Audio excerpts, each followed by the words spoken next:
Hello friends, welcome back to my YouTube channel. If it's your first time here, welcome. My name is Mal and I make Tumbler tutorials here on YouTube every single week.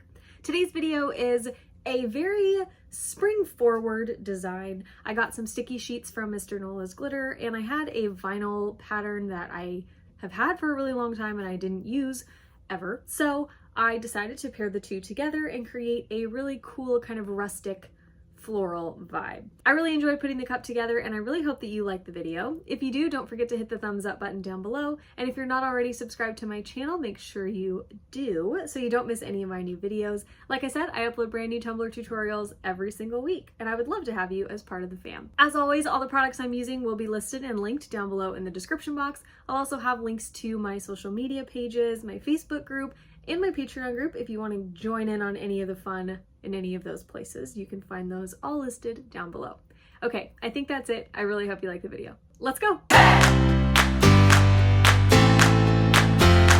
We are using a 24-ounce taper tumbler from Craft Haven, and I'm going to start by doing a full vinyl wrap on the cup. So I'm taking this sheet of patterned vinyl and I'm going to wrap it around my cup with the backing still on and position it so that I have no areas where stainless steel is showing through or anything like that. So the vinyl will probably be at a diagonal when you do this because of the taper of the cup.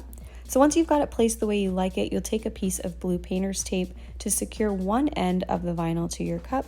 And then from here, you'll basically just attach the vinyl the same way you would to a straight edge tumbler. So I'm going to remove about 1 inch to 2 inches of the backing. So I have a little sliver of the vinyl adhesive exposed, and I'm going to lay that down on my cup first. And then I'll wrap the vinyl around my cup again just to double check and verify that everything is set up correctly. And once I've done that, I'll smooth the rest of the vinyl onto my cup. To do that, I'm going to use the felt edge of my vinyl scraping squeegee tool here. I find that this is the best way to avoid a lot of bubbles and creasing and things like that, and it also goes a whole lot quicker.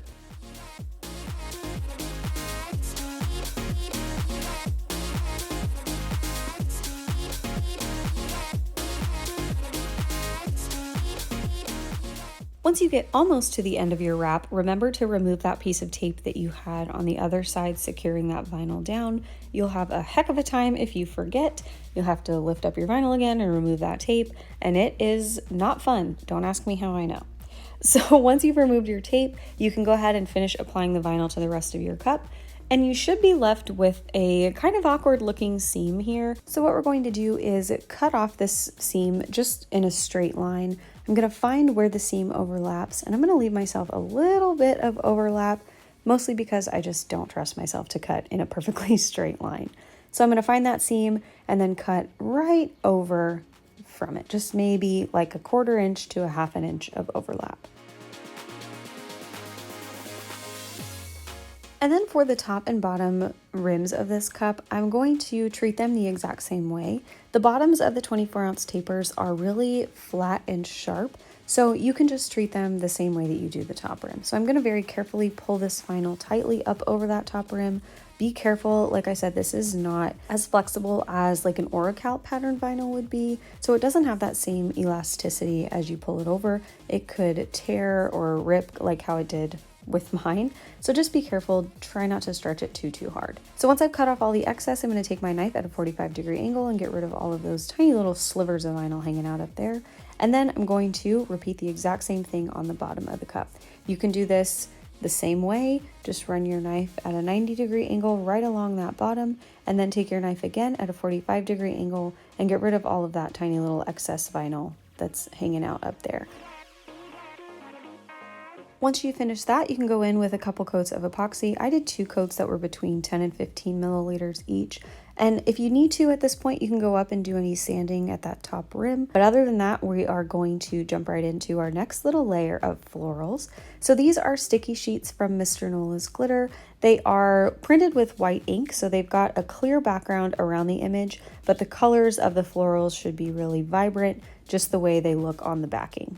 So I'm going to cut out a few of these and just apply them like stickers wherever I feel like the cup needs a little bit of extra floral. I'm just trying to bring that design out to the forefront basically. You can add as much of these as you want or just a couple around the cup.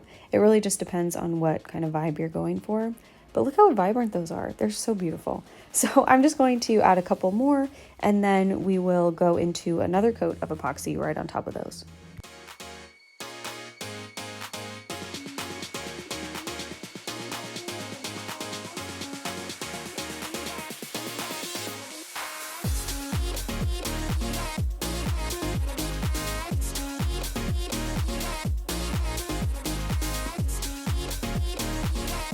This coat of epoxy is fairly thin as well. I think I did about 15, maybe 20 milliliters max on this.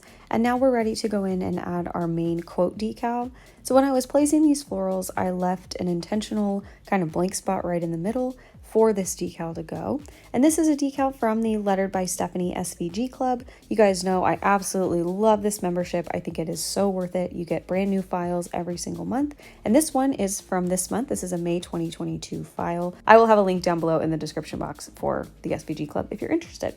So for the offset, I used a light pink vinyl that I got from Amazon. And then for the top layer, I'm using Ultra Glitter vinyl from Craft Haven. I have been utterly obsessed with these Ultra Glitter vinyl sheets. They are just gorgeous and they really sparkle under epoxy.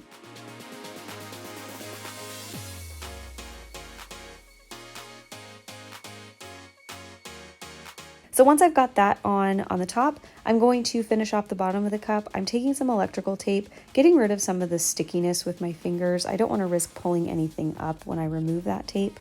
So once I've got it taped off, I'm going to take some acrylic paint. This is Touch O Pink from Ceramcoat. This is my favorite brand of acrylic paint. I love it. It's just great. And I'm going to do one coat, let it dry, and then I'll go in with a second coat. In the second coat, I added a little bit of the Crystalac glitter glue to use as the adhesive for our glitter. So I'm just going to brush this on, make it as even and nicely covered as I can. And then we'll go in with our glitter. We're using Ooh La La from PDB. I really like this color. I'm excited to use it again.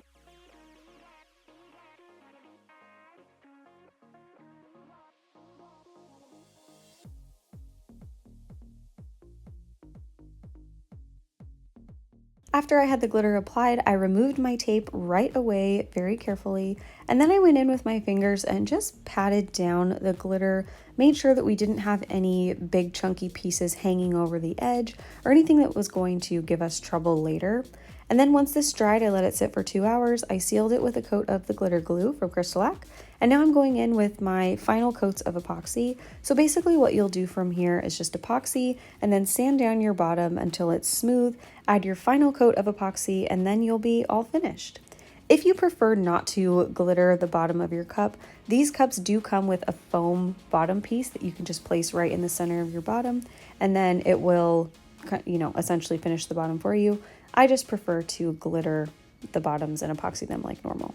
So that's it for this tutorial. I really hope that you enjoyed it. I loved putting this together, and I am, let me tell you, obsessed with these sticky sheets from Mr. Nola's. I'm going to have to get all of them, I think. So I really hope you liked the video. Like I said, if you did, make sure you hit the thumbs up button down below. Don't forget to subscribe to my channel if you're not already. And if you recreate this design, be sure to tag me in your photos at Made by MANIANDMAL. I always love to see what you guys come up with based on my tutorials. Thank you guys so much for watching, and I'll see you in the next one. Okay, love you. Bye. I'm just rambling. I don't need to talk about all of that stuff. That's the whole point of the tutorial. I got some sticky sheet. What? Let's go. Why did I do that?